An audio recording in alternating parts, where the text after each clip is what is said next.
नमस्कार, सुबह के 10 बज चुके हैं। आप देख रहे सवाल 10 बजे का और मैं हूं आपके साथ आशीष पांडे।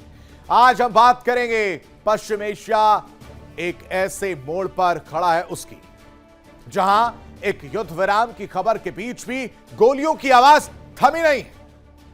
सवाल यही है, अगर ईरान और इजराइल के बीच तनाव कम हुआ है तो लेबनान की जमीन क्यों अब भी धधक रही है?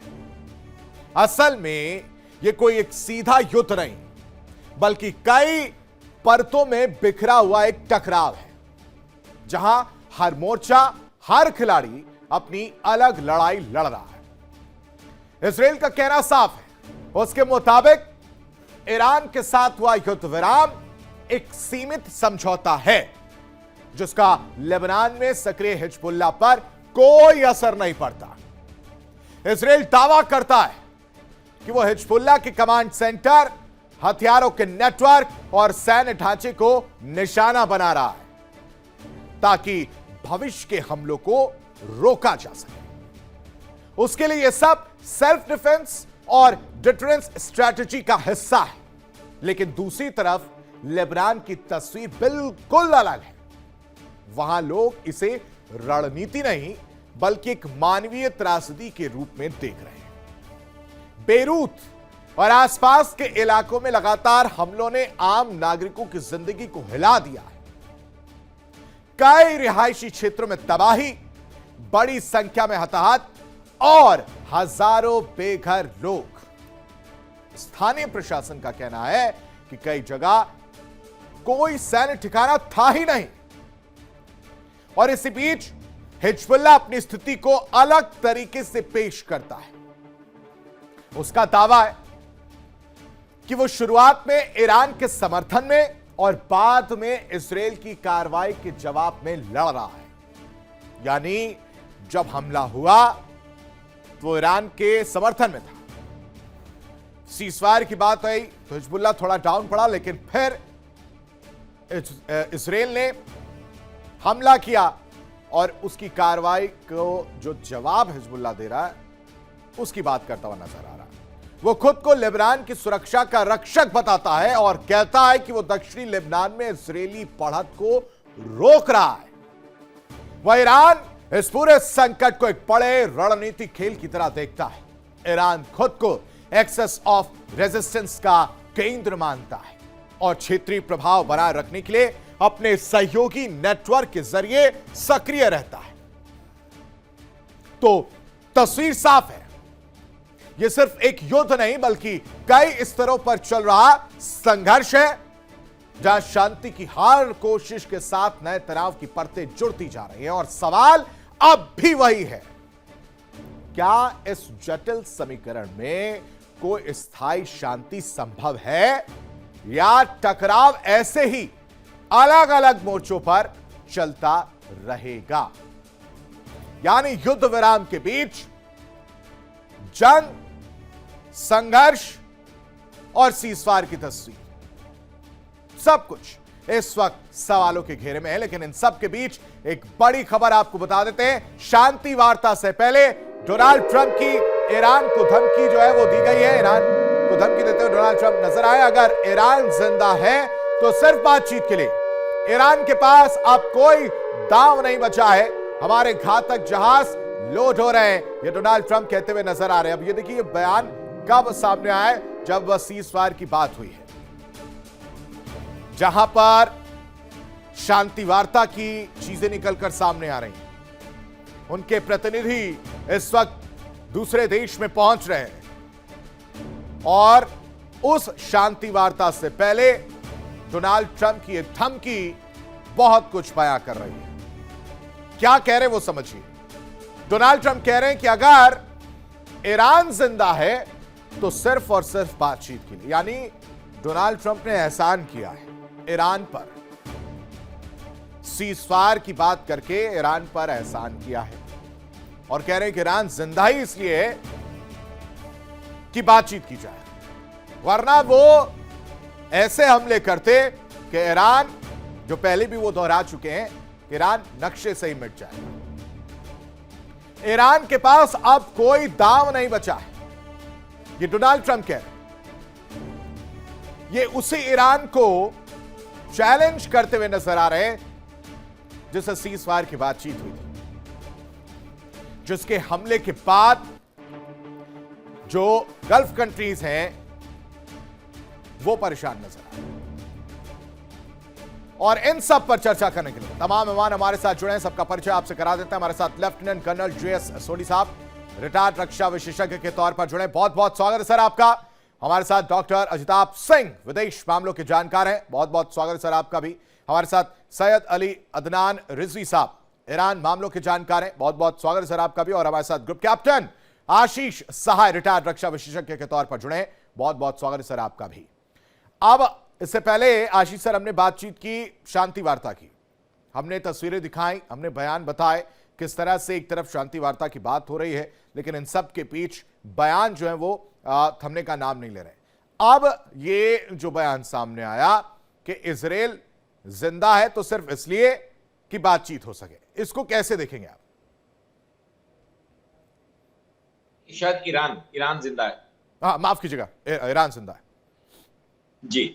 तो ये आशीष, मेरा जो मैपिंग ऑफ यूएस प्रेसिडेंट है जस्ट फॉर लेजर पीरियड्स, वो रात को जो भी पोस्ट करते हैं मुझे उसमें कुछ समथिंग डिफरेंट दिखता है। वो रात में किसी खास मेंटल कंडीशन में कुछ पोस्ट करते हैं जिसका कोई रेलेवेंस नहीं होता है, जिसकी भाषा गड़बड़ होती है, जिसके बहुत डिवास्टेटिंग इफेक्ट्स, कंसीक्वेंसेस हो सकते हैं। लेकिन इसीलिए मैं बार बार ये रिपीट करता हूं कि उनके नाइट पोस्ट को बहुत सीरियसली लेना नहीं चाहिए। ऑन दी कॉन्ट्ररी, दो मेजर डेवलपमेंट जो अमेरिका की तरफ से हुई है as confidence building measures before the talks start, आज जो टॉक्स शुरू होती है उसमें एक तो उन्होंने शायद कुछ फंड रिलीज किया है साउथ कोरिया और कतार के साथ मिलके फॉर ईरान के रिकंस्ट्रक्शन के लिए कुछ अमेरिका की तरफ से ओके आई है। ये अभी कंफर्म न्यूज नहीं है, बट ये न्यूज आ रही है कि कुछ फंड रिलीज किए गए हैं, जो कि एक बहुत मेजर स्टेप होगा।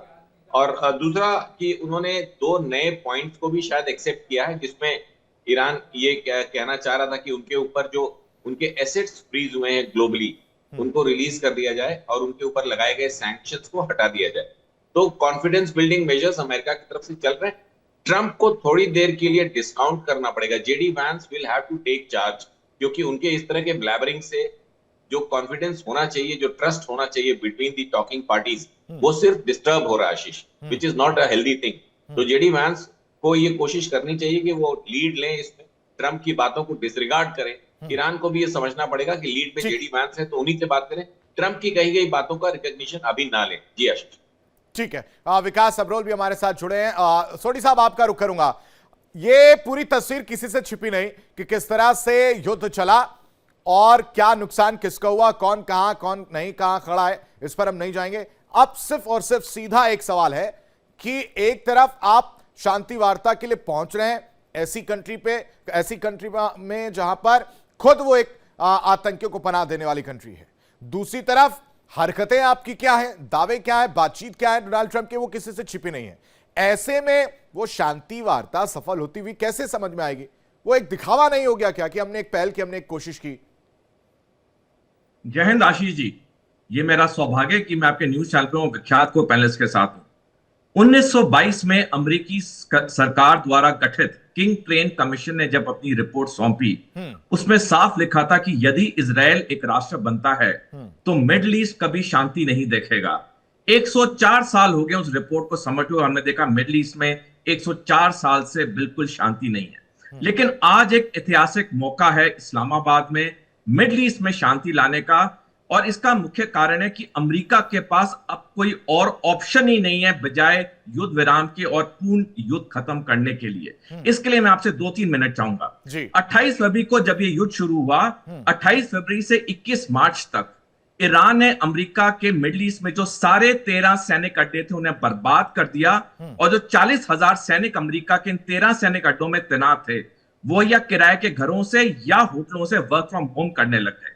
जब यह खबर 4 दिन बाद 25 मार्च सुबह न्यूयॉर्क टाइम्स में छपी तो अमेरिका में हाकार मचना शुरू हो गया, और इतना दबाव आया राष्ट्रपति ट्रंप पे कि 28 मार्च से अमेरिकी सड़कों पे करोड़ों लोग उतर आए नो किंग्स रैली प्रदर्शन के अंडर, राष्ट्रपति ट्रंप को अपोज करने के लिए। 28 मार्च से ट्रंप ने इनडायरेक्टली बोलना शुरू किया कि मैं परमाणु हथियार इस्तेमाल करूंगा। डायरेक्टली नहीं बोला, लेकिन वो इनडायरेक्टली कन्वे करते रहे। जब उनको ईरान कोई मौका नहीं दे रहा था युद्ध से ऑफ रैम्प के लिए या युद्ध से फेस सेवर के लिए, तो 7 अप्रैल को शाम को डोनाल्ड ट्रंप ने ट्वीट किया कि आज रात क़यामत की रात है और ईरान की सभ्यता खत्म हो जाएगी।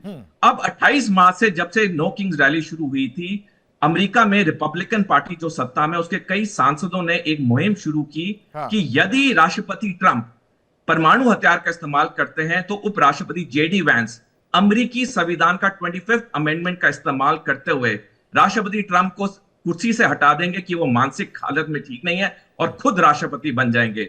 जब 7 अप्रैल शाम को राष्ट्रपति ट्रंप ने ट्वीट किया कि मैं सभ्यता खत्म कर दूंगा, उसके बाद जेडी वैंस पे बहुत दबाव आया और जब ये खबर ट्रंप के पास पहुंची, 8 सुबेरे जब दुनिया सो के उठी तो लग रहा था कि ईरान की सभ्यता खत्म हो गई होगी, परमाणु हथियार गिर गए होंगे, लेकिन सारे चकाचौंध रह गए कि ये क्या हुआ, ये तो युद्ध विराम हो गया, क्योंकि ट्रंप को अपनी निजी हार दिख गई वहां पे।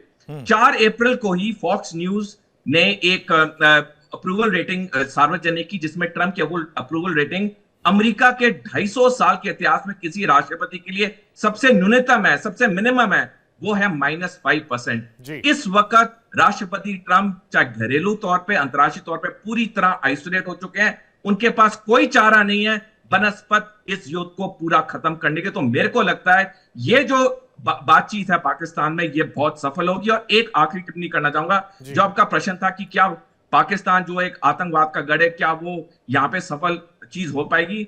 देखिए, जो जब मध्यस्थता होती है तो मध्यस्थता उसी इंसान या उसी देश को के साथ होती है जिन पे दोनों लड़ाई वाली पार्टीज को भरोसा होता है। कुछ साल पहले भारत में एक बड़े व्यापारी खानदान में लड़ाई हुई पैसे के बंटवारे, जब उनके बड़े पिताजी मर गए तो दोनों भाइयों के बीच में सुलह कराने के लिए भारत का एक प्रसिद्ध बैंकर को बुलाया गया। तो वो बैंकर ने दलाली नहीं की, बैंकर ने अपना काम किया, क्योंकि दोनों पक्षों को उस पर भरोसा था। तो हमें मेडिएशन उस तरीके से देखना चाहिए। ठीक है सर, मैं इससे जुड़ा एक सवाल और पूछूंगा आपसे, वापस लौटता, लेकिन इस बीच एक बड़ी खबर जरा दर्शकों को बता देता हूं। स्ट्रेट ऑफ हॉर्मुज को लेकर अमेरिका का बड़ा दावा जो है वो देखने को मिला है। ईरान खुद नहीं ढूंढ पा रहा है कि बारूदी माइंस का हॉर्मुज में बिछाई गई माइंस नहीं ढूंढ पा रहा ईरान। समुद्री रास्ते को सुरक्षित बनाना मुश्किल, अमेरिका यह कहता हुआ नजर आ रहा है। यह इस वक्त की बड़ी खबर है। स्ट्रेट ऑफ हॉर्मुज को लेकर अमेरिका का यह दावा है, जिसमें यह कहा जा रहा है कि ईरान जो है वो खुद बारूदी माइंस नहीं ढूंढ पा रहा। एक बहुत छोटा सा सवाल है सोडी साहब आपसे, आपने जो बात कही ठीक है, मैं उससे एग्री हो जाता हूं कि दो देश हैं वो एग्री होते हैं कि हम यहां पर जाते हैं और फिर यहां पर मध्यस्थता जो है यही कराएगा, लेकिन जो मध्यस्थता करा रहा है उसमें उस देश की भूमिका यानी इजराइल की जो भूमिका है उससे उस मध्यस्थता वाले की तो बनती ही नहीं है। तो वो कैसे सही हो गया, वो देश कैसे सही हो गया? बहुत छोटे में जवाब दीजिएगा सर। आशीष जी, ऐसे इजराइल की ताकत सिर्फ इसलिए कि अमेरिका उसके साथ है। हाँ। जिस दिन अमेरिका ने हाथ हटा दिया इजराइल से, इजराइल कोई भी युद्ध 2 घंटे नहीं लड़ पाएगा। हाँ। वो दिन लद गए जब इजराइल की सेना शक्तिशाली थी। 2015 और 2020 में इजराइल में 2 बड़े रक्षा सुधार हुए, जिनका नाम है गिडियन मल्टी ईयर प्लान 2015 का और नूफा डिफेंस रिफॉर्म 2020 का। इसके बाद इजराइल की सैनिक शक्ति में बहुत कटौती हो गई और इसीलिए पिछले साल जब 12 दिन का युद्ध हुआ ईरान के साथ, ईरान ने इजराइल की राजधानी टेल अवीव को 1/3 बर्बाद कर दिया। नेतन्याहू को दौड़ के जाना पड़ा, ट्रंप के पास एक पाखंड सा ऑपरेशन मिडनाइट हैमर हुआ। तो इजराइल का कोई वर्चस्व नहीं है, इजराइल की कोई स्टैंडिंग नहीं है। जो अमेरिका कहेगा इजराइल को मानना पड़ेगा। अभी खबर आ रही थी कि अमेरिका ने 14 तारीख को इजराइल और लेबनान के अधिकारियों को बुलाया है अपने स्टेट डिपार्टमेंट वॉशिंगटन में ये शांति वार्ता की बातचीत के। ठीक है, अजिताभ सिंह से ये आप इस बात जो सोडी साहब ने कही उससे आप एग्री रखते हैं कि इजराइल को अमेरिका की जरूरत है, और अगर जरूरत है और मध्यस्थता ऐसा देश करा रहा है जिसकी बनती नहीं है इजराइल से, तो वो मध्यस्थता, वो शांति वार्ता, वो सवालों के घेरे में नहीं रहेगी क्या? जी आशीष जी, आपने बिल्कुल सही कहा कि इजराइल तो पाकिस्तान इजराइल को मानता नहीं है, पहली बात तो ये। दूसरी बात, अमेरिका के दबाव में ही उसने ये एक्सेप्ट किया है, लेकिन आगे वो कितना एक्सेप्ट करेगा वो समझौते के बिंदुओं पे डिपेंड करता है। जहां तक रही पाकिस्तान की बात, तो निश्चित रूप से इजराइल के एम्बेसडर जो इंडिया में, उन्होंने भी कहा है कि पाकिस्तान पे तो हम ट्रस्ट ही नहीं करते, वो ट्रस्ट करने लायक ही नहीं है, नंबर वन।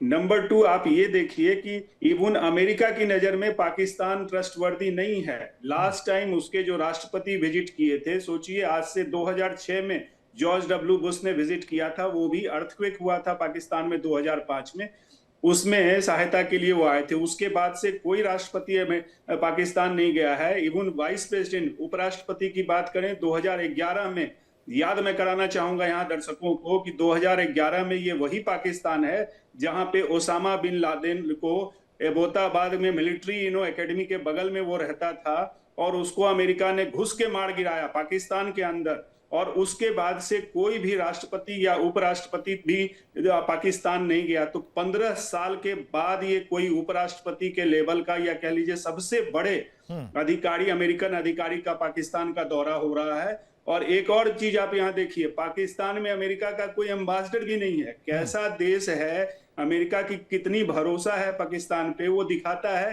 कि पिछले 15 साल से कोई राष्ट्रपति उपराष्ट्रपति नहीं गया है वहां, अभी कोई एम्बेसडर भी नहीं है। तो पाकिस्तान की क्रेडिबिलिटी तो क्वेश्चन मार्क में है, जो आतंकवाद को खुद सपोर्ट करता रहा है, ओसामा बिन लादेन को छिपा के रखा हुआ था।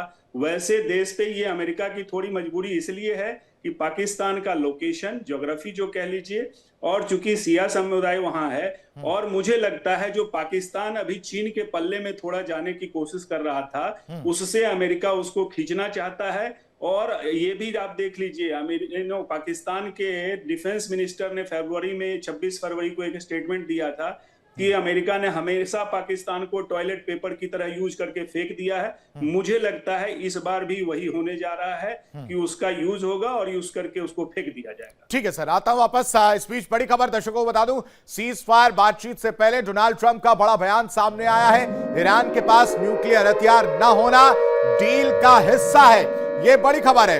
ये सीज फायर डील का 99% हिस्सा है, डोनाल्ड ट्रंप ने ये कहा है। तो आप समझिए कि सीज फायर बातचीत और उस बातचीत से पहले ट्रंप का यह बयान कि ईरान के पास न्यूक्लियर हथियार ना होना एक डील का हिस्सा है, और इसको 99% हिस्सा बताया है। रिजवी साहब, दो सवाल है मेरे। एक तो ये जो मैंने आपको बड़ी खबर बताई कि सीज फायर डील का 99% हिस्सा है न्यूक्लियर हथियार ना होना। दूसरा, जो इससे पहले आशीष सर से मेरी जब बातचीत हुई थी डिबेट के दौरान, तो उन्होंने कहा कि पाकिस्तान ही विकल्प था और उसके अलावा कोई और कंट्री नहीं थी जिसका रुख जो है अमेरिका करता। क्या यही एक वजह है आपके नजर में, खासकर आप ईरान मामलों के जानकार हैं, उस नजरिए से क्या वाकई यही कारण था पाकिस्तान की तरफ जाने का? जी आशीष जी, बहुत शुक्रिया आपका। आपको और आपके सारे पैनलिस्ट को सलाम अर्ज है। सबसे पहले तो मैं ये कहना चाहूंगा कि अमेरिका की तारीख और इतिहास ये रहा है, कभी वो कमजोर मुल्क से नेगोशिएट नहीं करता है, वो उसी से नेगोशिएशन करता है जहां पर ताकत नजर आती है। हमारे सामने वेनेजुएला और क्यूबा जैसी मिसाल बिल्कुल क्लियर है कि अमेरिका कभी भी कमजोर मुल्क के सामने आकर बात करने की बात करता ही नहीं है। तो ये कहना ट्रम्प जी का कि जो है ईरान इस काबिल नहीं है, हमने उसको बात के लिए छोड़ रखा था, ये सिर्फ फालतू की बातें हैं। जहां तक आपका सवाल ये है कि ईरान अमेरिका के पास कोई और विकल्प नहीं था, बिल्कुल सही बात है, क्योंकि आपने देखा पिछले 30 दिन से, यानी जंग के 10 दिन के बाद से अमेरिका ने जब ये देख लिया कि ईरान अच्छा रिटेलिएट कर रहा है और उसके पास कोई विकल्प नहीं है, तो वो गिड़गिड़ाया दुनिया के सामने कि कोई मतलब सीजफायर करवा दे। सारे मुल्क, खासकर यूरोपियन मुल्क ने हाथ खींच लिया। स्पेन का हमने हाल देखा, इटली का हमने हाल देखा, सब जो है अमेरिका से कटते हुए नजर आए। तो फिर ये रिक्वेस्ट लेकर पहुंचे पाकिस्तान के पास, और पाकिस्तान में दबाव डाला हुआ, भाई पाकिस्तान तुम्हारे पर कितना कर्जा है, तुम हमारे साथ नहीं रहोगे तो हम जो है तुम्हारा कर्जा वापस मांगेंगे। तो मुझे ऐसा लगता है कि पाकिस्तान ने, सिर्फ पाकिस्तान जैसे आतंकिस्तान देश जो है, मैं तो खुलकर कहता हूं सर, मुझे कोई डर नहीं है, हमने उनको जवाब दिया और हमें झुकना नहीं आता, हम तो हम सीधा बोलते हैं। इस ऐसे आतंकिस्तान देश के आगे ईरान ने बात क्यों मानी, क्या वजह थी? पहली बात तो ये आप गौर करें कि ईरान ने रिक्वेस्ट नहीं की है सीज फायर की किसी भी मुल्क से। ईरान के पास सीज फायर की अमेरिका की तरफ से रिक्वेस्ट आई है, तो ईरान को नहीं पड़ी सीज फायर की। ईरान जो है वो कोई भी मुल्क अगर अमेरिका गया है पाकिस्तान के पास, तो ये अमेरिका किसी के मुल्क के पास गया था और वो आकर रिक्वेस्ट देता है ईरान को, तो ईरान उसको एक्सेप्ट करता है। ईरान ने बस ये बताना चाहे कि ईरान की जंग जो है वो जमीनी जंग से बदलकर अब डिप्लोमेसी की जंग में बदल गई। ईरान ने अपनी जंग नहीं छोड़ी है, इसीलिए ईरान ने अभी तक अपनी आवाम तक को कहा है कि सड़कों पर खड़े रहिए आप, और हमारा हाथ जो है फिंगर ऑन ट्रिगर है। इसका मतलब ये है कि ईरान ने अपनी जंग का मैदान बदला है और वो डिप्लोमेसी में आगे बताना चाहते हैं कि हम डिप्लोमेसी के मैदान में भी जीतना जानते हैं, बात करना जानते हैं। बस मैं एक बात जोड़ना चाहूंगा वहां पर कि जो अहम नुकता है जो अब तक की बात के लिए बहुत जरूरी है, वो ये है कि बस एक बात वो ये कि आपने देखा होगा कि 12 दिन की जंग के बाद जब अमेरिका ने आके सीज फायर का ऐलान किया, तो उसी के 3 घंटे के बाद अमेरिका के इस्राइल की जानिब से ईरान पर हमला होता है। जब ये खबर पहुंचती है ट्रम्प के पास, आपने देखा होगा, तो वो बाकायदा ट्रम्प को एफ की गाली देकर कहते हैं कि ये सीज फायर नहीं करवाना चाहता है। इस वक्त भी मामला सिर्फ ये है कि इस्राइल को पता है कि अगर सीज फायर की शर्तें मानी गई, अमेरिका इस मिडिल ईस्ट से निकलता है तो उसका वजूद खतरे में पड़ेगा। और सबसे बड़ा नुकसान क्या होगा, जो ही सीज फायर होगा, आईसीसी की तरफ से इस्राइल के नेतन्याहू इंटरनेशनल क्रिमिनल घोषित है, तो उन पर चार्जेस शुरू हो जाएंगे और वो जेल की हवा खाएंगे। वो चाहते ही नहीं कि जंग बंद हो, वो चाहते ही नहीं कि अमेरिका यहां से जाए। ठीक है आशीष सर, इस पर रिएक्शन लूंगा, आता हूं आपके पास। और विकास भी हमारे साथ बने हुए, विकास का रुख कर लेते। विकास, कोई विकल्प नहीं था, सिर्फ और सिर्फ एक ही विकल्प था, आतंकिस्तान। वहां पर जाइए और वहां जाकर बातचीत करिए। मुझे पता नहीं क्यों ऐसा लग रहा है कि ये सिर्फ और सिर्फ दिखावा है, क्योंकि जो पॉइंट्स रखे गए हैं, जो बातचीत चल रही है, वो ना अमेरिका मानने वाला है। और एक मैसेज भी क्लियर दिया गया ईरान की तरफ से, जो बच्चे थे, जिन बच्चों पर जो बच्चे इस युद्ध में शिकार हुए, उनकी तस्वीर जो है गालिबाफ की तरफ से ट्वीट की गई है, वो भी देखने को मिली। कैसे देखें इस पूरे प्रकरण को? जी देखिए, जिस तरह से कुछ फोटो सामने आ रहे हैं जिसमें दिखाया गया है कि जो उनके फॉरेन मिनिस्टर हैं वो जब प्लेन में हैं तो प्लेन में हर एक सीट पर बच्चे की फ़ोटो रखी गई, उसका स्कूल बैग रखा गया है जो खून से लथपथ है, उनके स्कूल शूज़ रखे गए। तो कहीं ना कहीं दिखाने की कोशिश थी कि सारी गलती यूएस की, यूएस ने बेगुनाह लोगों को मारा है। इसमें ईरान जो है बिल्कुल सही था। कहीं ना कहीं ये सीधा सीधा एक क्लियर मैसेज था कि इस समय ईरान जो है वो सही है और यूएस गलत है, और वो मैसेज उन्होंने अपनी तरफ से उन फोटोज़ में दिखा दिया। हालांकि यूएस का लगातार यही कहना है कि न्यूक्लियर उसको एक कंट्री नहीं बनने देंगे जो न्यूक्लियर वेपन से संपन्न हो। ऐसे में देखा गया है, जो अब तक खबरें सामने आ रही हैं, जिस तरह से हालात बने हैं, कोई भी न्यूक्लियर वेपन ईरान के पास अभी सामने आता दिख नहीं रहा है। ऐसे में सिर्फ एक कहिए कि अपनी ईगो शांत करने की ये जो पूरी लड़ाई थी, या जो अपने आप को श्रेष्ठ साबित करने के लिए जो इजराइल करना चाहता था, उसमें अमेरिका ने मदद की। लेकिन ये लड़ाई कहीं ना कहीं अमेरिका के गले की हड्डी बन गया, गले की फांस बन गया, जिससे वो निकलना चाहता था। निकलने में जब किसी ने उसका साथ नहीं दिया, तब उसने पाकिस्तान को पकड़ा। आप सोचिए, पाकिस्तान ये वही देश है, जब 1 मार्च को खबरें फैली कि आयतुल्लाह खमैनी मारा गया, तो उस समय इसी पाकिस्तान के कराची में, लाहौर में, अलग अलग जगहों पे यूएस कॉन्सुलेट पे, कराची में यूएस कॉन्सुलेट पे हमला किया गया था, और बाकी लाहौर जैसे अन्य शहरों में प्रोटेस्ट निकाले गए थे यूएस के खिलाफ। और कराची में जो हमला किया था उसमें कई लोग मारे भी गए थे। तो आप सोच सकते हैं कि जहां के लोग यूएस के खिलाफ हों, वही कंट्री यूएस का और ईरान का उनके पास विकल्प नहीं है। अब आप उससे भी अंदाजा लगाइए ना, उससे भी विकास अंदाजा लगाने कि उनके पास भी विकल्प नहीं है, क्योंकि वो उनके लेमन लैंग्वेज में यूज नहीं करना चाहता हूं, करता धरता वही है। आता हूं मैं आप वापस आपके तरफ। बड़ी खबर जो दर्शकों को बता देता हूं, स्ट्रेट ऑफ हॉर्मूज को लेकर यह खबर है, जिसमें ट्रंप का दावा देखने को मिल रहा है कि कह रहे हैं कि जो स्ट्रेट ऑफ हॉर्मूज है वो जल्द खुल जाएगा। हॉर्मूज पर किसी तरह की रोक जो है वो सही नहीं।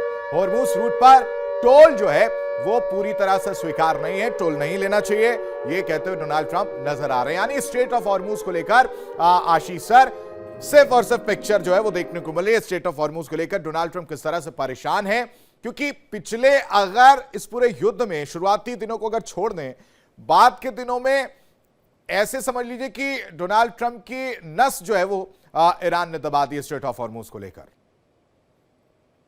नो डाउट आशीष, नो डाउट कि डोनाल्ड ट्रंप को अपनी जितनी इंटरनेशनल डिप्लोमेसी की मास्टरी समझते थे वो इस पूरे वॉर के दरमियान एकदम से एक्सपोज हो गया। कि उनको कोई जानकारी नहीं है इंटरनेशनल डिप्लोमेसी की या वर्ल्ड ऑर्डर की, या जो इंटरनेशनल बॉडीज हैं उनके रिस्पेक्टफुलनेस नहीं है, तो वो तो he has failed in this war. अभी कमिंग टू हॉर्मुज, हॉर्मुज में इन्होंने 2 कंडीशंस रखी थी अमेरिका ने कि फ्री खोल दो उसको, किसी तरह का कोई रिस्ट्रिक्शन नहीं हो, जो कि आईआरजीसी ने नहीं ऑनर किया। और इस मुद्दे पे ट्रंप साहब चुप रह गए। उनका सिर्फ वक्तव्य आया कि वहां जो पैसे लिए जा रहे हैं वो गलत हैं। अगर आपने प्री कंडीशन रखी थी वार्ता में जाने की कि हॉर्मुज को एकदम फ्री खोल दिया जाए और आईआरजीसी ने उसको ऑनर नहीं किया, तो इस मुद्दे को उन्होंने क्यों नहीं टच किया? क्योंकि उनको पता है कि यहाँ वो हार चुके हैं हॉर्मुज पे। कोई कंट्री उनके रिपीटेड रिक्वेस्ट के बाद हॉर्मुज में उनसे बात करने नहीं आया। ये बात अलग है कि नाटो के कुछ देश अभी लेटेस्ट फिर से कुछ प्रोटोकॉल डेवलप कर रहे हैं कि हॉर्मुज से कैसे सेफली शिप्स को निकाला जाए। उसमें वो टेक्निकल एंगल्स पे ज्यादा बातें कर रहे हैं कि उस जो इंश्योरेंस नहीं है तेल का, शिप्स का और उस पे जाने वाले आदमियों का, तो उन इंश्योरेंस कंपनीज के साथ भी एक साथ बात हो रही है। 35-40 नेशंस उसमें शामिल हैं to work out a reasonable solution कि हॉर्मुज को कैसे खोला जाए। इन बातों से ट्रंप का कोई लेना देना नहीं है, क्योंकि वो इस 30-40 देशों के उसमें शामिल ही नहीं हुए। इंडिया उसमें शामिल हुआ है। तो हॉर्मुज पे ट्रंप बुरी तरह से हार खा चुके हैं। और वो जैसे आपके स्पोक्स पर्सन ने कहा कि गले की हड्डी बन गया उनका, समझ में नहीं आ रहा वापस वहां से कैसे जाए। जो आज की बातचीत होगी उसमें अगर ट्रंप का कोई भी इन्फ्लुएंस होगा इन टर्म्स ऑफ कि फोन करके जो फीडबैक दी जाती है, शायद वो आज की तारीख में कम होगा, क्योंकि बातचीत जिस वक्त हो रही है वहां अमेरिका में मिडनाइट होगी और ट्रंप उसमें कितना डिसीजन ले पाएंगे शायद वो कल ही पता चलेगा। लेकिन ये इंपॉर्टेंट दिन है।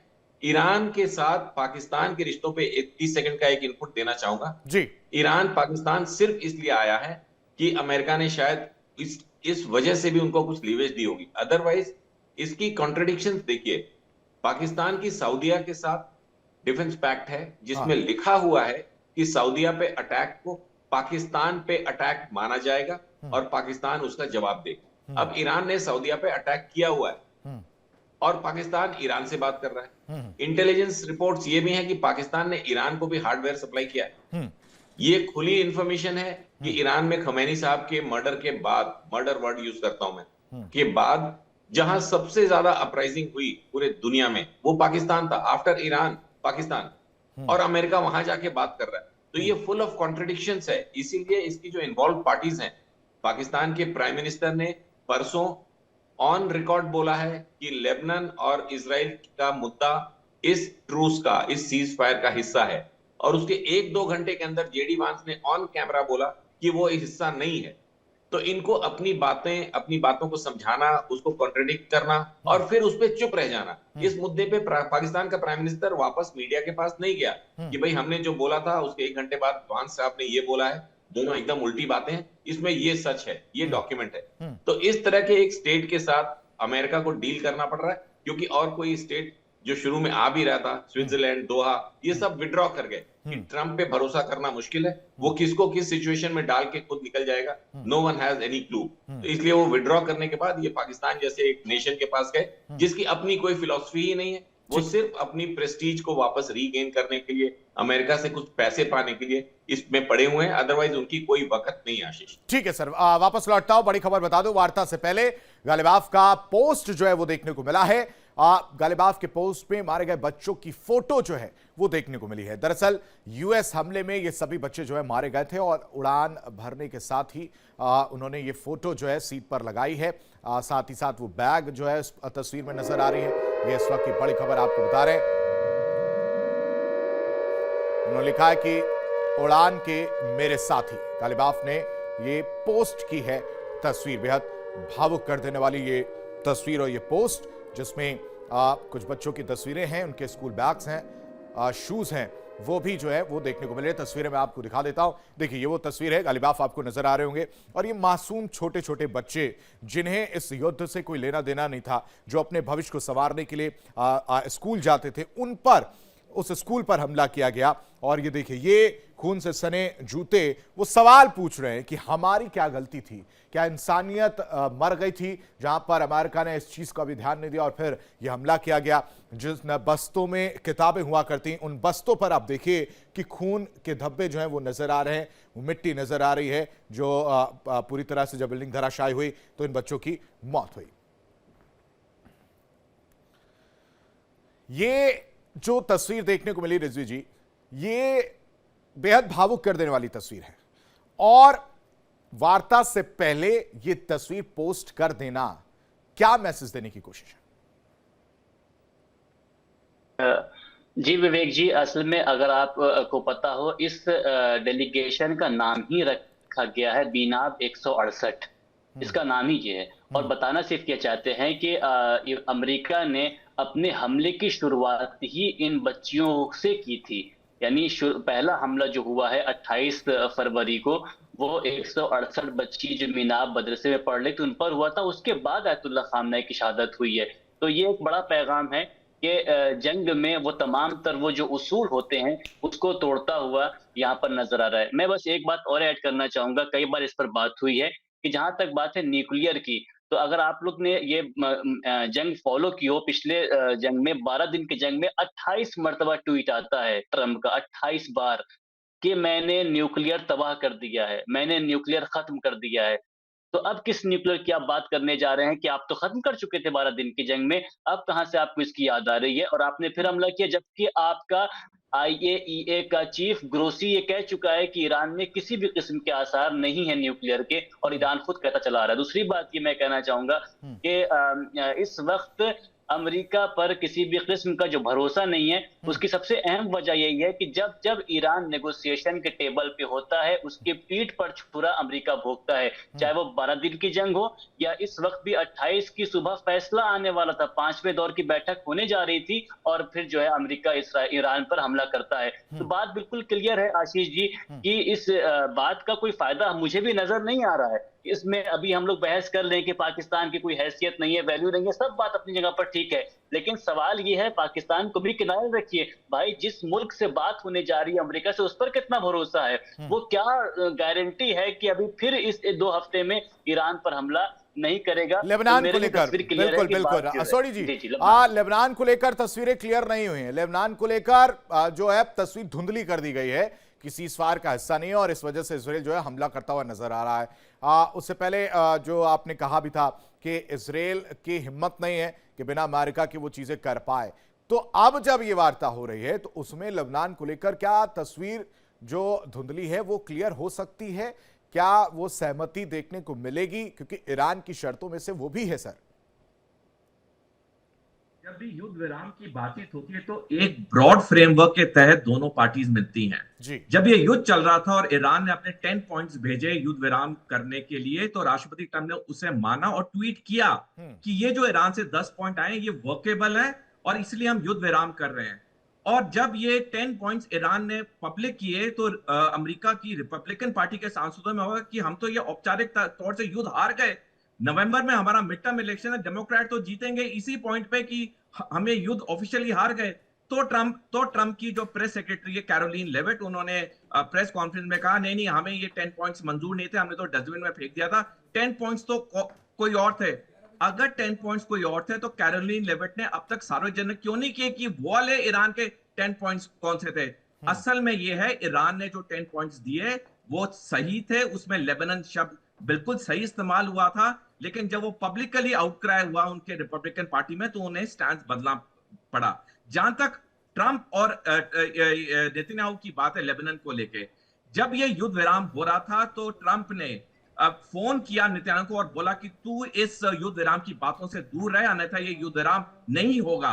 और नेतन्याहू को इन्वॉल्व किए बगैर अमेरिका ने युद्ध विराम की घोषणा की और एक टैसिट अंडरस्टैंडिंग थी ट्रंप और नेतन्याहू के बीच में कि पॉलिटिकल गेन्स के लिए थोड़े दिन तक इजराइल लेबनान में युद्ध करेगा और थोड़े दिन बाद युद्ध खत्म कर देगा।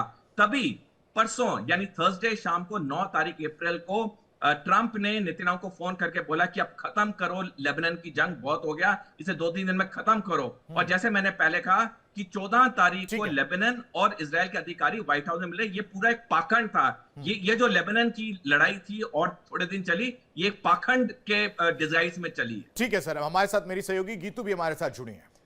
बिल्कुल, और ऐसे में देखिए लगातार अपडेट्स हम अपने दर्शकों को दे रहे हैं आशीष। इस बीच एक और बड़ी खबर आ रही है, यूएस ईरान में आमने सामने हो सकती है बातचीत। बड़ी खबर, यूएस ईरान में आमने सामने हो सकती है बातचीत। वार्ता को लेकर सूत्रों के हवाले से खबर, पहले पाकिस्तान के साथ अलग अलग बातचीत हो रही थी और बाद में आमने सामने चर्चा हो सकती है। तो बड़ी खबर सूत्रों के हवाले से जानकारी सामने आ रही है, यूएस ईरान में आमने सामने बातचीत हो सकती है, ऐसी संभावना लग रही है। तो वार्ता को लेकर सूत्रों के हवाले से खबर आ रही है, पहले पाकिस्तान एक तरह से मीडियम के तौर पर काम करता और अलग अलग बातचीत थी, अलग अलग कमरों में बातचीत होनी थी। पाकिस्तान इस बात को कह सकते हैं कि बीच में मध्यस्थता करता हुआ नजर आता है, लेकिन अब आमने सामने चर्चा हो सकती है।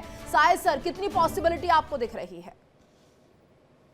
जो जनरली प्रोटोकॉल्स फॉलो किए जाते हैं जब वॉरिंग नेशंस अभी भी वॉर पे हैं और एक छोटा सा ट्रूस किया गया है, उसमें इमीडिएटली उनको फेस टू फेस नहीं रखा जाता है।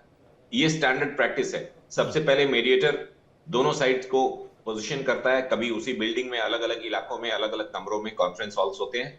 उसके बाद इनिशियल थॉ दोनों से हेलो हाय, उसके बाद लोकाचार शिष्टाचार, उसके बाद मेजर पॉइंट्स स्टार्ट होते हैं और उसमें ये पूछा जाता है कि आप इस पर्टिकुलर टीम के मेंबर्स ये हैं, इस पर्टिकुलर टीम के मेंबर्स ये, उसकी प्रोफाइलिंग होती है।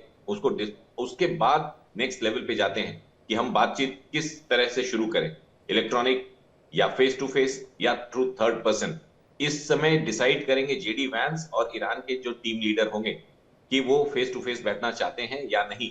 अगर आपके पास ये इंफॉर्मेशन है कि फेस टू फेस हो सकता है तो ये बहुत पॉजिटिव डेवलपमेंट है। इसका मतलब कि उन टीमों में से किसी ने हामी भरी होगी कि हाँ ठीक है, यानी ये जो बातचीत है साहिद सर और ज्यादा सार्थक हो सकती है। मेरे साथ में से विकास भी जुड़े हैं। विकास, देखिए तो जिस तरह से पहले कहा जा रहा था कि मीडिएटर होगा पाकिस्तान और अलग अलग तरीके से बातचीत होगी, लेकिन अब फेस टू फेस अगर बात होने जा रही है तो कुल मिलाकर बहुत संभावनाएं हैं कि पटरी पर जो है शांति वार्ता आ जाए। और यहाँ पर जैसे पहले कहा जा रहा था कि किन्हीं मुद्दों को लेकर हो सकता है कि बातचीत ना बन पाए, लेकिन अब लग रहा है कि बहुत हद तक दोनों ही देश चाहते हैं कि शांति वार्ता हो और इसका एक पॉजिटिव रिजल्ट आए। जी बिल्कुल, देखिए कोशिश तो है कि शांति वार्ता हो जाए, लेकिन सबसे बड़ी बात आती है कि झुकेगा कौन, क्योंकि कहीं ना कहीं किसी को तो झुकना पड़ेगा, चाहे वो अमेरिका हो या ईरान हो। लेकिन हालात ऐसे कि दोनों देशों में कोई झुकने वाला नहीं है और समझौते के लिए ऐसा देश बिठाया गया है पाकिस्तान जिसकी सुनने को कोई तैयार नहीं होगा, क्योंकि ना ही ईरान पाकिस्तान की मानेगा और ना ही यूएस पाकिस्तान की मानेगा। लेकिन अब ये देखना होगा, क्योंकि देखिए मेन जो एक टारगेट था वो था कि उनके पास न्यूक्लियर वेपन ना हो, वो अब साफ हो गया कि नहीं है। हालांकि हॉर्मुज को खोलने को लेकर क्या दिक्कतें आएंगी, किस तरह से प्लान होगा, ये तो पता नहीं, क्योंकि ईरान ने इतना ज़रूर कहा है कि अगर ये वार्ता सफल नहीं होती और अगर हम पर अमेरिका ने दोबारा हमला किया तो हम हॉर्मुज के साथ साथ बब अल अंडेब जो एक अलग से एक रेड सी रूट है जो यमन के पास से निकलता है, जिसपे हुती कहीं ना कहीं बड़े ज़्यादा अग्रेसिव रहते हैं, वो भी बंद करने की धमकी दी थी। तो ऐसे में अब कहीं ना कहीं ये भी सोचना पड़ेगा अमेरिका को किस तरह से किया जाए, क्योंकि उस जो रेड सी रूट है वहाँ से तकरीबन यूरोप को 18% के आसपास खाद्य सामग्री सप्लाई होती है। अगर वो बंद हो गया तो यूरोप में भी कहीं ना कहीं खाद्य संकट आ सकता है। तो ऐसे में दोनों देशों को थोड़ा झुकना पड़ेगा, लेकिन सबसे पहले कौन इस पे सहमति जताएगा? ये बहुत महत्वपूर्ण और बहुत बड़ा सवाल है अजिताभ जी कि झुकने को तैयार कौन होगा, क्योंकि अमेरिका अपने ही ईगो में है, अपने ही एटीट्यूड में और अपनी ही चीजें करता हुआ नजर आ रहा है। ईरान तो अपने अगर अब तक आकलन किया जाए तो सब कुछ खो चुका है, अब उसके पास वो नस है जिसे दबाकर वो बैठा हुआ है। ऐसे में कौन झुकेगा, ये भी तो बड़ा सवाल है ना। क्या स्टेट ऑफ हॉर्मुज को लेकर बात बनेगी, क्या लेबनान एक बड़ा रोड़ा जो है बनता हुआ नजर आएगा अमेरिका और इजराइल के लिए स्टेट ऑफ हॉर्मुज के मकसद से? देखिए आशीष जी, बहुत अच्छा क्वेश्चन आपने पूछा। यहाँ थोड़ी सी मैं डिटेल में ले जाना चाहूंगा कि ये राष्ट्रपति ट्रंप ही हैं जो ईरान को उन्होंने एक एहसास दिला दिया कि हॉर्मुज सबसे बड़ा हथियार है और उसका उपयोग कर रहा है ईरान। आप देख लीजिए ट्रंप कितने अपने बरबोलेपन और कूनीतियों की वजह से उन्होंने कैसे कैसे स्टेप्स लिए हैं। मैं तो एक दो एग्जांपल देता हूं। उन्होंने एक स्टेटमेंट दिया कि युद्ध में जो जीतता है उसी का मतलब सबसे बड़ा जो विजयी का ट्रॉफी है वो उसी को जाता है। एक उन्होंने ये स्टेटमेंट दिया। दूसरा उन्होंने ये स्टेटमेंट दिया कि अगर हमारा हॉर्मुज पे कब्जा हो जाता है तो हम वहां से टैक्स लेंगे, ये उन्होंने कहा है। तो अब जब वो कह रहे हैं और दूसरी तरफ वो ईरान से एक्सपेक्ट करते हैं कि वो टोल टैक्स ना ले, हॉर्मुज को खोले, एक तरफ वो कब्जियाने की बात करते हैं, टैक्स लेने की बात करते हैं, और दूसरी तरफ तो ये डबल स्टैंडर्ड, और इसका जो एहसास ईरान को हो गया है, तो ईरान इसको सबसे बड़ा हथियार लेके यूज कर रहा है। आज मैं कह रहा हूं कि ये जो आर्थिक एक तरह से उसने जो हाईजैक कर लिया है, होस्टेज बना लिया हॉर्मुज को, उसकी वजह से ही उसकी सारी ताकत आ रही है। नहीं तो मिलिटरली अमेरिका ने तो उसको परास्त कर ही दिया, उसको नेस्तनाबूद कर दिया। क्या माना जाए अजीत आप सर, क्या अमेरिका को इस बात का बिल्कुल भी एहसास नहीं था कि ऐसा कुछ हो सकता है?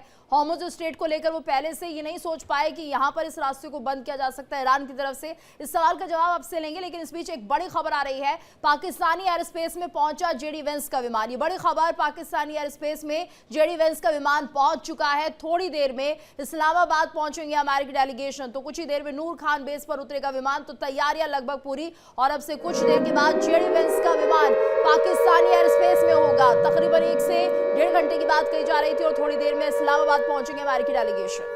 तो कुछ देर में नूर खान बेस पर ये विमान उतरेगा, और विमान के उतरने के साथ ही करीब 1 से आधे घंटे बाद वो तस्वीरें क्लियर होती हुई नजर आएंगे, जिसमें हम अब तक चर्चा करते हुए नजर आ रहे हैं। अस्ताब जी, आप अपनी बात कंप्लीट करेगा, साथ ही साथ इस पर आपका छोटा सा रिएक्शन कि जेडी वेंस का जो विमान है वो पहुंच चुका है, मतलब कुछ ही समय बचा है, जिसके बाद जो धुंधली पिक्चर है, और अगर मैं अपनी भाषा में कहूं तो बहुत सस्पेंस वाली पिक्चर जो है वो देखने को मिल रही है। वो कहीं ना कहीं सस्पेंस हटता हुआ नजर आ गया कि क्या रुख है, क्या आज की वार्ता में ही वो चीजें क्लियर हो जाएंगी या ये और ज्यादा लंबा खींचेंगी?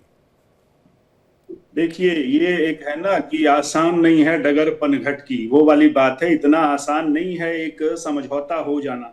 ये अल्प विराम से पूर्ण विराम तक की एक लंबी यात्रा होगी, और इसमें कई मोड़ आएंगे, और उस मोड़ को कट के निकलना पड़ेगा। आप सबसे पहले मैं बता दूं, पाकिस्तान की हम लोग बात कर रहे थे कि क्यों पाकिस्तान। देखिए कितनी विडंबना है कि अमेरिका के ही जो इंटेलिजेंस की डायरेक्टर हैं तुलसी गबार्ड ने पाकिस्तान को इनफैक्ट बोला कि ईरान नहीं थ्रेट है, पाकिस्तान और नॉर्थ कोरिया ज्यादा अमेरिका के लिए थ्रेट हैं। ये स्टेटमेंट दिया है हाल फिलहाल तुलसी गबार्ड ने। उसके बाद भी दूसरा मैं पॉइंट बता दूं कि जो फील्ड मार्शल मुनीर हैं, उन्होंने एक बड़ा अटपटा बयान दिया था कि जिस सिया को ईरान से प्यार है वो ईरान चला जाए। उस पे सिया समुदाय ने पाकिस्तान में बहुत हंगामा किया था। तीसरा एक और मैं पॉइंट यहाँ बताना चाहूंगा कि ये ट्रंप के खास करके जेड कुशनर के बहुत बड़ा इंटरेस्ट है और व्यापार है, एक तरह से कह लीजिए बिजनेस इंटरेस्ट है। पाकिस्तान ने उनको एक हलवा का जलवा दिखाया है कि यहाँ पे बहुत सारे हमारे मिनरल्स हैं, रेयर अर्थ मिनरल्स है। याद होगा कि मुनीर लेके गए थे कुछ मिनरल्स अमेरिका के राष्ट्रपति के पास, तो अमेरिका को शायद लगता है कि पाकिस्तान से कुछ रेयर अर्थ मिनरल्स मिलेगा। और ये क्रिप्टो करेंसी का व्यवसाय भी मुनीर के साथ मिलकर इन्होंने शुरू किया है। तो पाकिस्तान को चुनने के पीछे बहुत सारे परमुटेशन कॉम्बिनेशंस हैं। इस बीच जो वार्ता का है, ये एक अच्छी बात है कि जेडी वेंस वहां पहुंच रहे हैं, ईरान का डेलीगेशन पहुंचा। मुझे लगता है कि आमने सामने की भी बातचीत होगी, और बातचीत चूंकि इतनी सीरियस, दोनों पार्टी, अमेरिका भी कहीं विवश है और ईरान की भी अपनी अब जो हालात बने हुए हैं उसमें लग रहा है कि शांति वार्ता जरूरी भी है और एक पॉजिटिव रिजल्ट आ भी सकता है। लेकिन रिजवी साहब, आपसे भी समझना चाहेंगे क्या हालात वाकई ऐसे होने वाले हैं? क्योंकि जिस तरह से 10 मुद्दों को लेकर जो बातचीत हो रही थी, 10 पॉइंट्स को लेकर जो बातचीत करने की बात कही जा रही थी, इन मुद्दों को लेकर ना तो ईरान ने अमेरिका की शर्तें मानी है और ना ही अमेरिका ईरान की बात को मानने को तैयार होगा। तो अभी क्या लग रहा है, कोई बीच का रास्ता निकलता हुआ दिखाई देगा क्या? जी बहुत शुक्रिया। सबसे पहले तो मैं एक बात कर दूं कि स्टेट ऑफ हॉर्मुज जो है वो 47 साल से ईरान को अपनी इस ताकत का अंदाजा था। ईरान अपनी शराफत से इसको ढील दिए हुए था। 28 फरवरी से पहले स्टेट ऑफ हॉर्मुज खुला हुआ था। ट्रंप ने अपनी बेवकूफी से इसको जो है बंद करवा दिया, बल्कि यूं कहा जाए कंट्रोल जो है अब ईरान के हाथ में है। और ये भी यार रिजवी साहब, ये भी तो हो सकता है ना कि ईरान इंतजार कर रहा था ऐसे मौके की। नहीं, ईरान को कोई जरूरत नहीं इंतजार की, ईरान के वो हाथ में था। खोल दीजिए स्टेट ऑफ हॉर्मुज। कानून के एतबार से ईरान ये काम तो स्टेट ऑफ हॉर्मुज खोल दीजिए। इंटरनेशनल कानून के लॉ के तहत उसके हाथ में। सब परेशान हो रहे हैं ना जी, तो स्टेट ऑफ हॉर्मुज नहीं खोल देना चाहिए। नहीं, जब फिर बंद क्यों कर रखा है जब आपका कंट्रोल है 42-47 साल से? आशीष सर कुछ कहना चाह रहे हैं, मैं आता हूं सर, आपका रिएक्शन लूंगा। अगर कंट्रोल है 42-47 साल से और आपका दिल इतना बड़ा था कि खोल रखा था, तो अब क्या समस्या है? खोल दीजिए, लड़िए आप अपने तरीके से। स्ट्रेट ऑफ हॉर्मुज़ क्यों? सवाल बहुत अच्छा है आपका, इसका जवाब देना चाहूंगा, लेकिन पहले मैं जो मैम ने सवाल किया था वो भी जवाब देने का मुझे मौका प्लीज दीजिएगा। जी, जी, जी। इसका जो आपने सवाल किया 47 साल से स्टेट ऑफ हॉर्मुज़ खुला हुआ था और ईरान पर पाबंदियां थी, तब किसी मुल्क ईरान का ख्याल नहीं आया कि ईरान पे जो पाबंदियां हैं उसे ईरान कैसे ठीक करेगा। आज जब ईरान परेशान है और स्टेट ऑफ हॉर्मुज़ हल्का से कंट्रोल ईरान ने अपने हाथ में लिया, पूरा मुल्क परेशान हुआ, तो हम इसको देखते हैं कि ईरान को खोल देना चाहिए। ईरान ने खोल रखा है, इंडिया के लिए नहीं खुला हुआ है, इंडिया के जहाज आ रहे हैं। पिछले सोचिए आपकी वो इंडिया जो 2019 से एक बार भी तेल नहीं लिया था, 20 मार्च से लेकर अब तक 2 मिलियन बैरल तेल उसने जो है ईरान से लिया है। तो ऐसा नहीं कि ईरान ने सबके लिए बंद कर रखा है। दूसरा जो मैम ने सवाल किया था उसका मैं जवाब दे दूं कि ये जो है न किसी को भरोसा नहीं है। सबसे पहले बात ये कह दूं कि ईरान ने अमेरिका की शर्त एक्सेप्ट नहीं की, लेकिन अमेरिका ने ईरान की शर्त एक्सेप्ट की कि हाँ इन 10 शर्तों पर हम बात करने को तैयार है, तभी ईरान आया, वरना ईरान ना आता। इसीलिए ईरान ने अपनी जंग का मैदान बदला है, जंग नहीं रोकी है। जंग का मैदान हथियार से उठकर डिप्लोमेसी के मैदान में आ गया। ठीक है, ठीक है। आशीष सर मैं रिएक्शन लूंगा आपका। मैं जरा एक मैप अपने दर्शकों को समझाना चाह रहा था, वो मैप भी दिखा देता हूं। गीतू जी इस मैप को देखने की जरूरत है, क्योंकि जो तस्वीर देखने को मिली है, जीडी विंस की जो बात हो रही है, जो विमान आ रहा है वो आ रहा है इस्लामाबाद के यहां पर पहुंचेगा और इसी रूट से होता हुआ आएगा चित्रेल और फिर मलाकंड और फिर मनशेरा से होते हुए इस्लामाबाद जो है ये प्लेन जो है लैंड करेगा और उसके बाद से ये रूट है। देखिए जेडी वेंस किस तरह से आ रहे हैं, चित्रल रहेगा और बीच में मालाकांड और मनशेरा और उसके बाद फाइनली इस्लामाबाद में उनका ये प्लेन लैंड कर जाएगा। और बहुत उम्मीदों के साथ ये माना जाए जो शांति वार्ता होने जा रही है, तो काफी उम्मीदें हैं इस वार्ता से और ऐसे में जल्द ही इंतजार भी किया जा रहा है कि पहुंचे जेडी वेंस का ये विमान और उसके बाद वार्ता शुरू हो पाए, कुछ पॉजिटिव रिजल्ट जो है पूरी दुनिया के लिए सामने आए। बिल्कुल। और ये इसकी कितनी महत्वपूर्णता है आप समझिए कि ये विमान जरूर आ रहा है और इस विमान के जरिए वो जो लोग हैं उनकी उम्मीदें भी बंधी हुई हैं, साथ ही साथ पूरे विश्व की भी उम्मीदें हैं कि अगर ये वार्ता सफल होती तो कहीं ना कहीं एक बड़ी राहत जो है मिलती हुई नजर आएगी। इस विमान में सिर्फ अमेरिका के रिप्रेजेंटेटिव्स नहीं आ रहे, डेलीगेशंस नहीं आ रहे, उनके साथ उन अमेरिकी वासियों की, साथ ही साथ पूरे देश की जो है एक उम्मीद है, वो भी ट्रैवल समझिए कि उस तरह से करते हुए नजर आ रही है। उस रास्ते से जब इस्लामाबाद पहुंचेंगे तो वहां पर इनका स्वागत जो है वो किया जाएगा, जैसा अमूमन एक प्रोटोकॉल होता है। उसके बाद से जहां पर ये वार्ता होनी है ज्यादा वक्त उसके बचा आसपास नहीं आशीष, ज्यादा वक्त बचा नहीं है। पहले कहा जा रहा था 1.5 से 2 घंटे लगेंगे, लेकिन अब लग रहा है कि आधे से 1 घंटे के अंदर ये विमान जो है इस्लामाबाद में लैंड कर जाएगा। बिल्कुल। इस बीच बड़ी खबर बता देते हैं कि शांति वार्ता से पहले इस वक्त की बड़ी खबर सामने आ रही है। ईरान ने शर्तें रखी हैं शांति वार्ता से पहले। 2 शर्तें जो है अमेरिका के सामने रखी गई। पहली शर्त कि ईरान की फ्री संपत्ति बहाल हो, जो हम लगातार आपको बता रहे थे। दूसरी शर्त रखी है कि लेबनान में पूरी तरह सीज फायर हो, जो कि इस वक्त ये सबसे बड़ा रोड़ा जो है बनता हुआ नजर आ रहा है। आशीष सर बहुत जल्दी से आपका रुख करेंगे क्योंकि समय अब भागता हुआ नजर आ रहा है। देखिए ये जो 2 चीज का हम जिक्र लगातार कर रहे थे कि ईरान की फ्री संपत्ति बहाल हो, जो पहली शर्त, और दूसरी जो लेबनान को लेकर तस्वीर थी जिसका मैंने जिक्र किया कि वो तस्वीर पूरी तरह से धुंधली है, वो पिक्चर क्लियर होना जरूरी है। इन पर दोनों पर रिएक्शन, साथ ही साथ जो रिजवी साहब कह रहे थे उस पर आपका एक छोटा सा रिएक्शन जरूर। कॉम्प्लीमेंट्स फॉर एक्सीलेंट रिसर्च, आपने अच्छा दिखाया है और लोगों की जानकारी बढ़ेगी। Getting the taste of your own medicine, जो बोया वो काटा। ईरान लेबनान का क्या लगता है कि वो इजराइल पे लेबनान के हमलों के लिए प्रॉक्सी वॉर करे, ठीक उसी तरह से ईरान के अंदर क्या हो रहा है, अमेरिका को क्या लेना देना, लेकिन एक पूरा साइकिल, समय चक्र कंप्लीट हुआ। लेबनान के लिए ईरान ने इजराइल को हमला किया, ईरान के लिए अमेरिका ने उनके लोगों के लिए हमला किया। दूसरा, ये बात ईरान को याद रखनी पड़ेगी, getting the taste of your own medicine, क्या लेना देना है। आज की तारीख में भी अगर देखें, ये जिद है कि लेबनान इजराइल की लड़ाई अलग है। उसको सिर्फ ईरान ने प्रॉक्सीज को हार्डवेयर दिया, मिलिट्री हार्डवेयर, ये गलत किया उन्होंने। वो अपनी लड़ाई लड़े।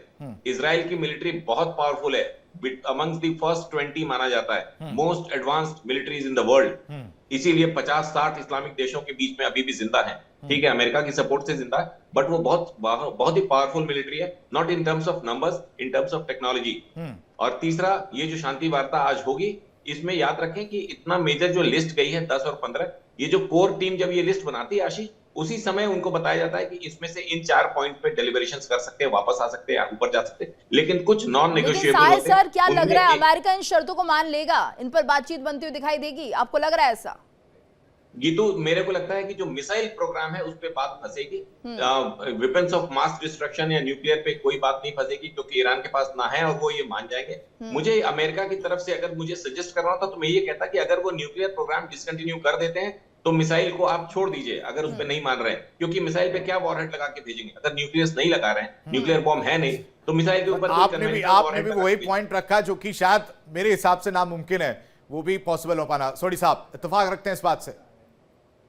देखिए आशीष जी, अमेरिका के पास कोई चारा नहीं है बनस्पत युद्ध विराम को पूर्ण विराम करने में। सारी शर्तें तो किसी भी दुनिया के एग्रीमेंट में नहीं होती हैं, कुछ ऊपर नीचे होती हैं, और ये चीज यहां पर भी होगी। कुछ ईरान की शर्तें मानेगी, कुछ अमेरिका की। 100% तो किसी की साइड शर्तें ना आज तक मानी गई हैं और ना ही आज की मीटिंग में भी होगा। बट एक बात डेफिनेट है, जिस तरह से ट्रंप पूरी तरह युद्ध हार चुके हैं, जिस तरह से इजराइल को क्षति पहुंच चुकी है, इनके पास अब काबिलियत नहीं है, शक्ति नहीं है ईरान से दोबारा लड़ने की।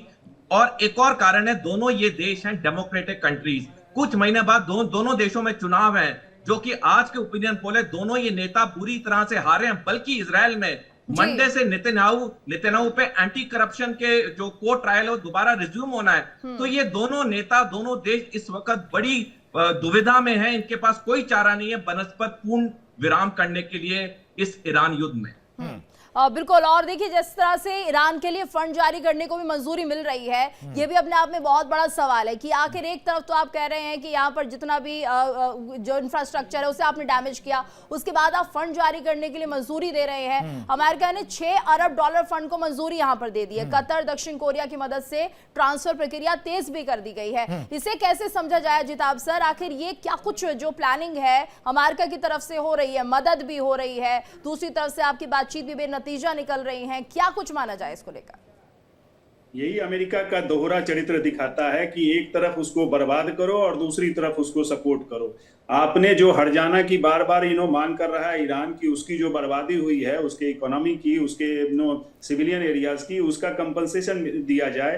एक तरफ आपने सैंक्शन लगा रखा है, अगर आप सैंक्शन ही उस पे से हटा देते हैं तो उसके पास इतनी संपत्ति हो जाएगी कि वो रिकंस्ट्रक्शन के लिए एफर्ट्स लगा सकता है। तो सैंक्शन हटाना ज्यादा जरूरी है बनिस्बत के कि आप उसको फंड दे रहे हैं। और फंड भी कहां से दे रहे हैं? तो आप फिर से अरब देशों पे ही प्रेशर डाल रहे हैं कि वो आपका हथियार भी कर दे और उधर से फंड की भी सपोर्ट करे। बिल्कुल, आपने बर्बाद किया। सर समय बहुत कम है, सॉरी टू इंटरप्ट यू, समय बहुत कम है। छोटा सा रिएक्शन सबसे लेना चाह रहा था विकास, बहुत छोटा सा रिएक्शन दीजिएगा। ये बातचीत सफल होती हुई नजर आएगी या लेबनान रोड़ा बन चुका है? देखिए, लेबनान का रोड़ा तो है वो मंगलवार को पता चलेगा निकलेगा या नहीं निकलेगा, लेकिन फिलहाल जब तक वो लेबनान बीच में फंसा है, पेच फंसा, तब तक वार्ता सफल होने के चांसेस बहुत कम है। हालांकि अगर अमेरिका अपने एक बड़प्पन दिखाए तो ही ये वार्ता सफल हो सकती है, वरना किसी भी हालत में वार्ता सफल। ठीक है रिजवी साहब, लेबनान को साइड कर दीजिए और वार्ता सफल करिए। मेरे हिसाब से आशीष जी, जो बात जो कैंट ने कही थी वो मैं दोहराना चाहूंगा कि अगर सीज फायर होना है तो अमेरिका को अपने रैगिड डॉग इजराइल को कंट्रोल में करना होगा, वरना सीज फायर मुमकिन नहीं है। ठीक है, बहुत शुक्रिया सभी मेहमानों का हमारे साथ जुड़ने के लिए और इस चर्चा में शामिल होने के लिए। इंडिया डेली पर खबरों का सिलसिला लगातार जारी है। इंडिया डेली अब आपके स्मार्ट टीवी पर भी मौजूद है। देखिए इंडिया डेली 24/7 अब आपके स्मार्ट टीवी पर। इंडिया डेली मौजूद है सभी डिजिटल प्लेटफॉर्म पर लाइव और लगातार। इंडिया डेली 24/7 हर दिन राष्ट्र को समर्पित।